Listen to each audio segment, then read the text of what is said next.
Baik, di sini kami dari kelompok 2 akan mempresentasikan hasil laporan penelitian kami. Yang pertama akan dimulai dengan laporan penelitian korelasional berjudul hubungan antara loneliness dengan social anxiety pada mahasiswa rantau. Perkenalkan, nama saya Baikcela Nakisya dengan NIM 1512400 238. Baik, ada seorang peneliti melakukan penelitian dengan judul hubungan antara loneliness dengan social anxiety pada mahasiswa rantau. Peneliti melakukan pengambilan data penelitian menggunakan skala loneliness dan skala social anxiety. Skala loneliness terdiri dari 25 item dengan 4 pilihan jawaban. Sangat setuju, setuju, tidak setuju, sangat tidak setuju. Sedangkan skala social anxiety terdiri 20 item dan juga dengan 4 pilihan jawaban, yaitu sangat sering, sering, jarang, dan tidak pernah. Lalu melakukan pengukuran menggunakan skala social anxiety. Skala ini memiliki 20 pertanyaan dengan 4 pilihan jawaban dan juga diskor 4 untuk SS, 3 untuk S, 2 untuk TS, dan 1 untuk STS. Untuk rumusan masalah penelitiannya sendiri, yaitu yang pertama, apakah ada hubungan antara loneliness dengan social anxiety pada mahasiswa rantau. Kemudian yang kedua, bagaimana tingkat loneliness pada mahasiswa rantau. Yang ketiga, bagaimana tingkat social anxiety pada mahasiswa rantau. Kemudian ada pun tujuan penelitian yaitu untuk mengetahui apakah ada hubungan antara loneliness dengan social anxiety pada mahasiswa rantau. Yang kedua, untuk mengetahui bagaimana tingkat loneliness pada mahasiswa rantau. Yang ketiga, untuk mengetahui bagaimana tingkat social anxiety pada mahasiswa rantau. Untuk hipotesis penelitiannya sendiri, untuk hipotesis H0-nya yaitu tidak adanya hubungan antara loneliness dan juga dengan social anxiety pada mahasiswa rantau. Untuk hipotesis alternatifnya atau H1 yaitu ada hubungan antara loneliness dengan social anxiety pada mahasiswa rantau dengan jumlah partisipan 90 mahasiswa. Kemudian kita akan melihat pada data deskriptifnya sendiri. Untuk data deskriptifnya di sini ada berdasarkan jenis kelamin yaitu laki-laki dan perempuan.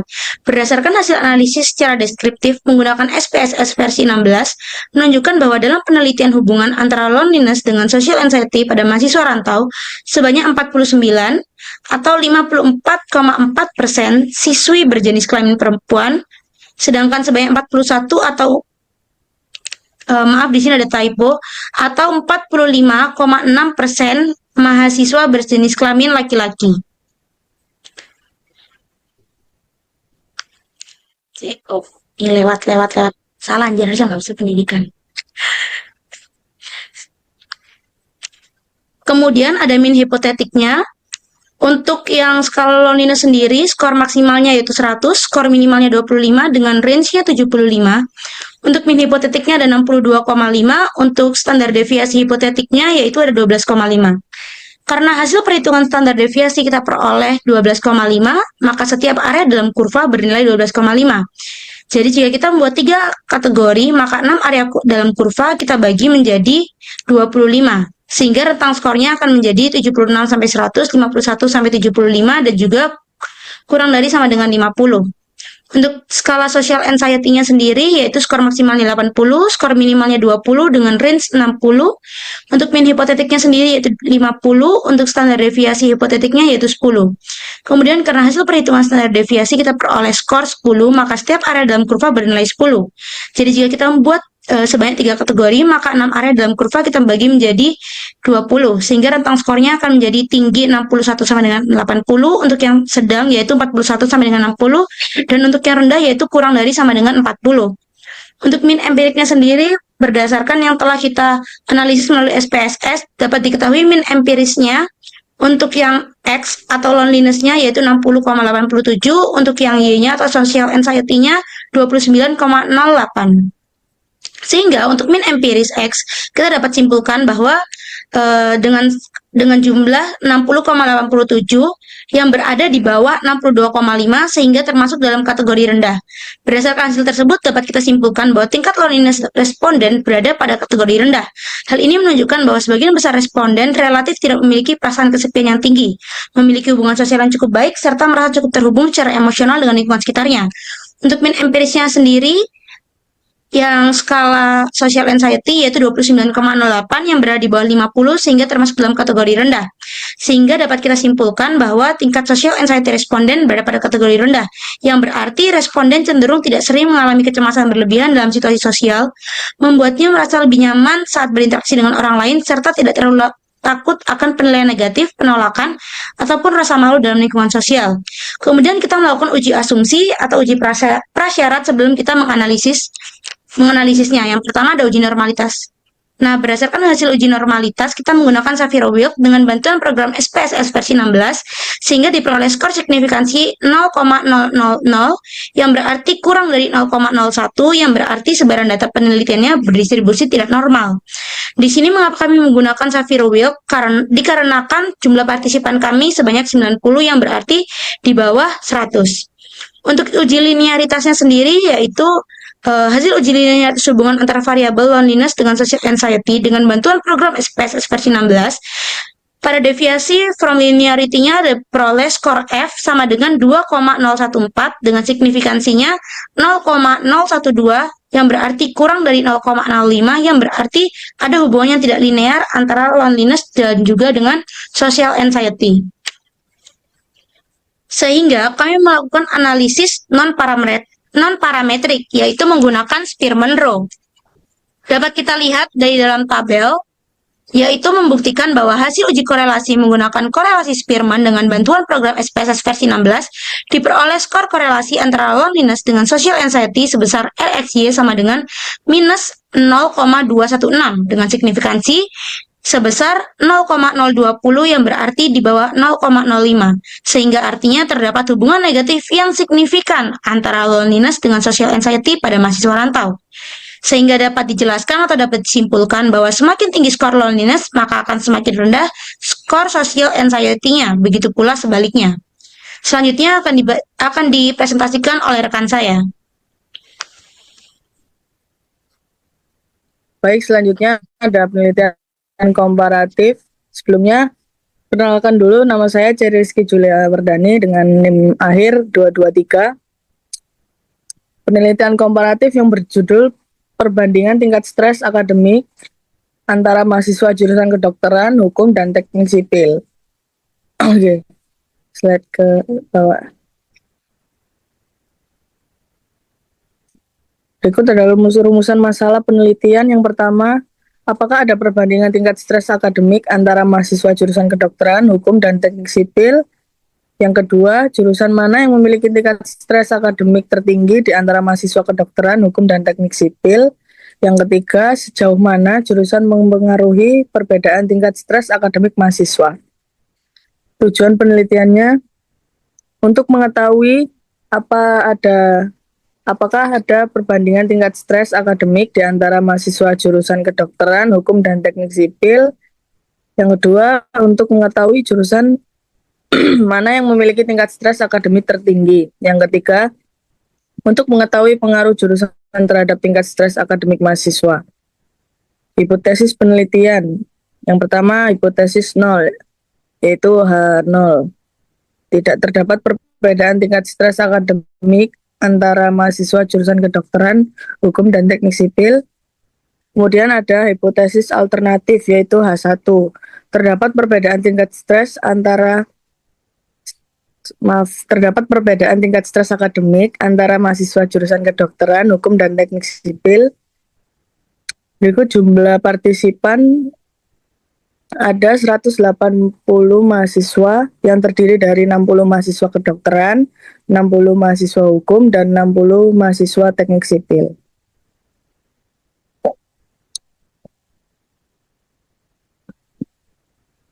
Uji asumsi. Yang pertama ada uji normalitas. Hasil uji normalitas menggunakan Shapiro-Wilk dengan bantuan program SPSS versi 16 diperoleh skor signifikan stres akademik untuk jurusan kedokteran, yaitu 0,00 dari 0,05, yang artinya lebih kecil dari 0,05, yang berarti sebaran data penelitian berdistribusi tidak normal. Hasil uji normalitas yang kedua ada signifikan stres akademik untuk jurusan hukum, yaitu diperoleh skor signifikan Pi-nya sama dengan 0,151 dari 0,05, yang artinya lebih besar dari 0,05. yang berarti sebaran data penelitian berdistribusi normal. Kemudian diperoleh skor signifikan stres akademik untuk jurusan teknik sipil, yaitu 0,025 dari 0,05, yang berarti lebih kecil dari 0,05, yang berarti sebaran data penelitian berdistribusi tidak normal. Kemudian ada uji homogenitas. Hasil uji homogenitas menggunakan ANOVA dengan bantuan program SPSS versi 16 dengan diperoleh signifikansi sebesar 0,00 dari 0,05. Artinya sebaran data kelompok yang akan dibandingkan bersifat tidak homogen. Kemudian akan dilanjutkan oleh teman. Sebelumnya, perkenalkan nama saya Farah Taskia dengan NIM 226. Di sini kan menggunakan analisis non-parametrik, yaitu Krushal-Wallis. Kenapa kami menggunakan analisis non-parametrik? Dikarenakan berdasarkan hasil uji asumsi kami, yaitu uji normalitas dan uji homogenitas, penelitian data distribusi tidak normal pada data jurusan kedokteran. Sehingga kami menggunakan non-parametrik. Selanjutnya ada tabel pertama yaitu hasil analisis deskriptif. Hasil analisis deskriptif menunjukkan mean range stres akademik partisipan dengan jurusan kedokteran sama dengan 130.56, partisipan dengan jurusan hukum sama dengan 62,54, dan partisipan dengan jurusan pendidikan teknik sipil 78,40. Kemudian kita lanjut ke tabel yang kedua, yaitu hasil analisis berdasarkan Krushal-Wallis. Hasil hipotesis menggunakan analisis Krushal-Wallis peroleh chi-square sama dengan 56,5, dengan signifikansi 0,000, artinya tidak ada perbedaan yang tidak signifikan antara stres akademik pada kedokteran, hukum, dan teknik sipil. Mengapa hasilnya tidak ada perbedaan? Dikarenakan nilai signifikansinya lebih kecil dari 0,05. Selanjutnya akan dijelaskan oleh baik, perkenalkan saya Abdul Kowi dengan NIM akhir 15123000288 dari kelompok 2 melanjutkan presentasi dari teman saya yang sebelumnya, yakni laporan penelitian eksperimental berjudul efektivitas biblioterapi untuk mengurangi overthinking pada remaja.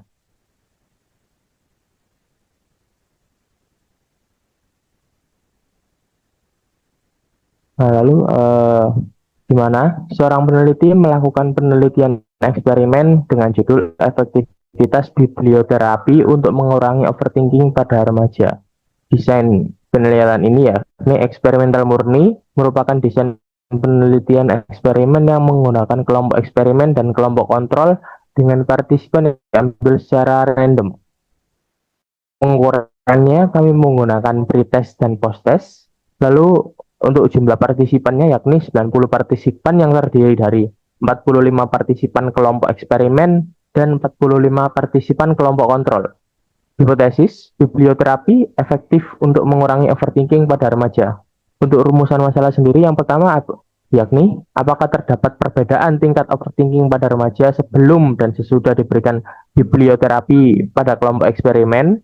Yang kedua, apakah terdapat perbedaan tingkat overthinking pada remaja sebelum dan sesudah perlakuan pada kelompok kontrol. Yang ketiga, apakah terdapat perbedaan tingkat overthinking antara remaja yang diberikan biblioterapi dan remaja yang tidak diberikan biblioterapi pada pengukuran post-test. Yang kemudian lanjut ada tujuan. Yang pertama tujuannya yaitu untuk mengetahui tingkat overthinking pada remaja sebelum dan sesudah diberikan biblioterapi pada kelompok eksperimen. Yang kedua, untuk mengetahui perubahan tingkat overthinking pada remaja tanpa perlakuan biblioterapi pada kelompok kontrol. Yang ketiga, untuk menganalisis perbedaan tingkat overthinking antara kelompok eksperimen dan kelompok kontrol pada post-test.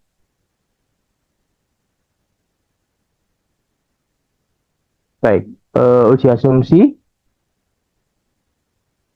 yakni hasil uji normalitas menggunakan Shapiro-Wilk test pada versi 16 diperoleh skor signifikansi sebelum biblioterapi untuk kelompok kontrol yakni sejumlah P sama dengan 0,008 kurang dari 0,05 yang berarti sebaran data berdistribusi tidak normal.